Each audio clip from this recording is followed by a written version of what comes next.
जहां पर भी आपको लगे कि देश के खिलाफ या किसी पर्टिकुलर धर्म के खिलाफ कोई नारेबाजी हो रही है, यदि आपको लगे कि वहां से किसी विंग, किसी स्वयंसेवक संघ के खिलाफ कोई आवाज़ उठ रही है, तो ये भी जांच लीजिए कि आसपास कहीं कोई इलेक्शन तो नहीं है।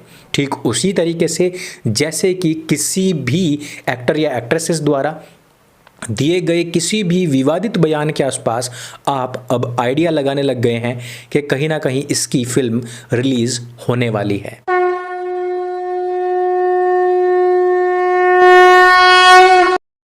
नमस्ते दोस्तों, आप सबका एक बार फिर से स्वागत है आपके अपने YouTube चैनल सत्य सनातन में। अभी तक आपने ये देखा होगा कि किस प्रकार से ममता बनर्जी को चोट लगी, किस तरीके से उनको प्लास्टर चढ़ा, किस तरीके से बंगाल के अंदर एक बार फिर से इमोशनल कार्ड खेला गया एक चोट के नाम पर।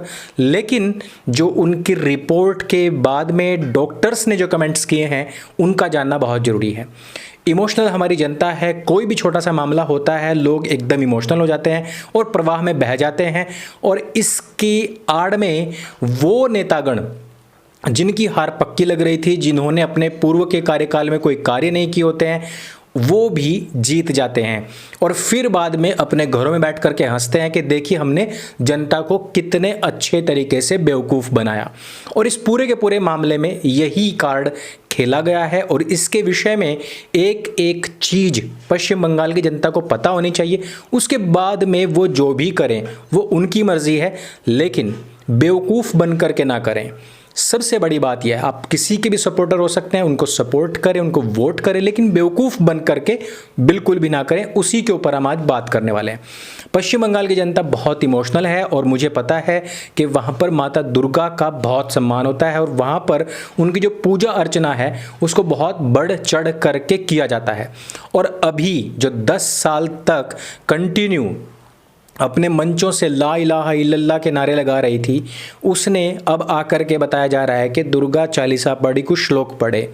लेकिन उसी रात, ठीक उसी रात ममता जी कहीं और पर भी गई थी।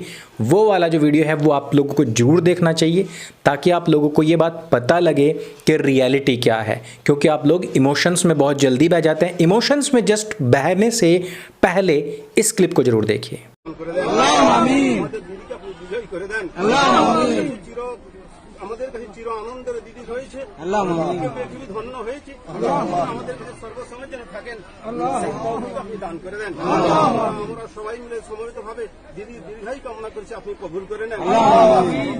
दोस्तों, दरअसल स्थिति कुछ इस तरीके की बनी हुई है। ये वीडियो मेरे पास में गुजरात से आया है।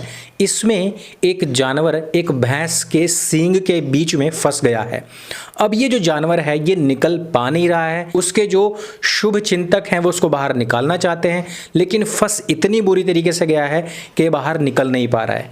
इस भैंस को हम यदि चुनाव समझ लें और इसमें फंसे हुए जानवर को हम वो इंसान समझ लें जो चुनाव में किसी तरीके से फंस तो गया है, निकलना चाहता है लेकिन निकल पा नहीं रहा है। ऐसी स्थिति में वो क्या कर सकता है? चुनाव उसको लेकर के भाग जाता है। अर्थात यहाँ पर भी स्थिति कुछ इसी प्रकार से है कि जब आपने 10 साल में कुछ किया नहीं, आपको लगा कि केंद्र सरकार कुछ कर सकती है, तो उनकी द्वारा दी जाने वाली सुविधाओं को बॉर्डर पर ही रोक करके अपने पश्चिम बंगाल के अंदर नहीं आने दिया, गरीबों को और गरीब रहने दिया और सुविधाओं से वंचित रखा। तो ऐसे में आपको क्या सूझता है? आपको एक ही चीज़ सूझती है और वो होता है विक्टिम कार्ड खेलना। दोस्तों, ये तो आपको पता ही लग गया होगा कि कार का दरवाज़ा खोल करके जब दीदी वहां गेट पर खड़ी हुई थी तो कार का दरवाजा एक छोटे से पिलर से टकराया था और दरवाजा बंद हो गया था, जिससे कि पैर पर थोड़ी चोट लग गई थी। लेकिन इसमें थोड़ी सी टेक्निकल खामियां हो गई हैं। ये जो प्लास्टर वाली फोटो सामने आई है, इस पर डॉक्टर्स ने ऑब्जेक्शन किया है। उन्होंने कहा है कि यदि हमारे पैर में इस प्रकार से चोट लगती है तो जो प्लास्टर है वो 90 डिग्री पर पैर को टांग से रखते हुए प्लास्टर लगाया जाता है, ना कि 120 के एंगल पर। इससे ये पता लगता है कि या तो इतने बड़े हॉस्पिटल में ये प्लास्टर करने वाला कोई टीएमसी का कार्य करता रहा होगा, और या फिर ये तयशुदा रणनीति के तहत हुआ है, जिसके तहत ये दिखाया जाना था कि इनको चोट लगी है, उनको भर्ती कराया गया और किसी भी प्रकार से वहाँ की जो जनता है उनके आंख में आंसू लाए जा सके। और इसकी वजह ये है कि पिछले 2 बार के इलेक्शन जो कि ममता जी ने जीते हैं, उनमें कहीं पर भी उनको इस प्रकार की टैक्टिक्स यूज़ करने की ज़रूरत नहीं पड़ी थी। लेकिन ये पहली बार हो रहा है कि उन्होंने इस तरीके के प्रयोग को किया है। यहाँ पर डॉक्टर्स ये कह रहे हैं कि इसका मतलब ये है कि यह पूरी तरीके से एक छलावा है और लोगों को धोखा दिया जा रहा है। यही नहीं, हॉस्पिटल की दूरी और जिस प्रकार से लोगों के ऊपर इल्ज़ाम लगाया गया, उससे भी पता लगता है कि ये पूरी तरीके से झूठ है। जैसे ही इलेक्शन कमीशन ने इसकी जांच की मांग की, तो वहाँ की स्थानीय जो पुलिस है उन्होंने स्वयं कहा है कि किसी ने भी कोई भी हमला नहीं किया है, बल्कि ये एक दुर्घटना है, एक्सीडेंट है जो कि हो गया, बाई चांस हो गया, गलती से हो गया। और इसमें अधिकतर जो गलती है वो वहाँ के जो उनके सिक्योरिटी गार्ड्स थे उनकी है, और सबसे बड़ी गलती ड्राइवर की है, और उनसे भी बड़ी गलती खुद ममता बनर्जी की है। इससे थोड़ा सा हम आगे बढ़ें यदि, तो इस पूरे के पूरे मामले में यदि हम देखेंगे इस प्रकार के विक्टिम कार्ड्स में क्या आपको कोई समानता दिखाई देती है? क्या आपको नहीं लगता कि जब से अरविंद केजरीवाल राजनीति में आए हैं उनके ऊपर भी इसी तरीके से हमले होने की अफवाहें उड़ती रही? क्या आपको नहीं लगता है कि उन हमलों के पीछे कहीं ना कहीं आम आदमी पार्टी कार्यकर्ता ही हुआ करते थे, जिनको बताया जाता था कि ये तो नाराज थे? इसी के साथ ही साथ आपने देखा होगा कि जगन मोहन रेड्डी के ऊपर भी वीआईपी एरिया में विशाखापट्टनम के एयरपोर्ट पर एक चाकू से हमला हुआ था, जिसमें कि उनको थोड़ा सा खून बह गया था और पूरी की पूरी जो जनता थी उनके इमोशंस निकल करके बाहर आ गए थे। और उसका परिणाम क्या हुआ था? उसका परिणाम हुआ था कि जगन मोहन रेड्डी सीएम बन गए थे। अरविंद केजरीवाल पर हुए हमले के बाद में उसका परिणाम क्या हुआ था कि अरविंद केजरीवाल सीएम बन गए थे। और उसी चीज़ को भुनाने के लिए अरविंद केजरीवाल ने एक बार फिर से खुद को थप्पड़ मरवाया था 2019 में, लेकिन जनता थोड़ी चालाक निकली और उन्होंने दिल्ली से उनका सूपड़ा ही साफ कर दिया था। इसी तरीके का एक और प्रयोग यहाँ पर ममता बनर्जी ने करवाया है। हो सकता है कि यह एक संयोग हो, लेकिन यह भी हो सकता है कि यह एक प्रयोग हो।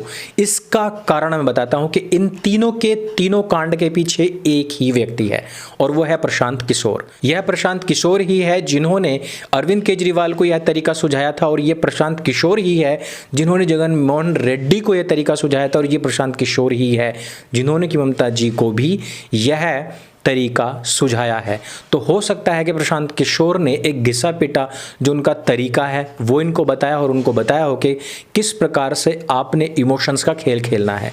लेकिन ये इमोशन का जो खेल है वो तो निकल गया झूठा। स्थानीय लोगों ने भी इसको झूठा करार दे दिया है, खुद उनकी पुलिस ने इसको झूठा करार दे दिया, और इसी ने भी कह दिया कि ये पूरी तरीके से किसी के ऊपर आरोप लगाना गलत बात है। लेकिन अब आपको एक और चीज़ समझनी पड़ेगी जो पैरेलली चलती है, और वो है कि दिल्ली में जिस समय पर चुनाव थे तो उस समय पर यहाँ के गिरिजा घरों पर हमले हुए थे। उसके बाद में एक बार फिर से चुनाव आए थे, और उसके बाद में जेएनयू के स्टूडेंट्स ने एक माहौल क्रिएट करने की कोशिश की थी। उसके बाद में एक बार फिर से इलेक्शन थे, और उसके बाद में शाहीन बाग में लोग सड़कों को घेर करके उस पर लेट गए थे। उसके बाद में एक बार फिर से इलेक्शन आए, और उसके बाद में दिल्ली के सभी बॉर्डर्स को ब्लॉक करके कुछ लोग लेट गए थे। और वही लोग अब इलेक्शन कैंपेन में उतर चुके हैं पूरी नंगई के साथ में, और उन्होंने पूरी तरीके से ऐलान कर दिया कि हमने एक ही काम करना है, और वो है कि बीजेपी को हमने हराना है, हमने मोदी को हराना है, उसके अगेंस्ट वोट करना है। जो भी जीत रहा हो कैंडिडेट उसको वोट करें, बीजेपी को वोट ना करें।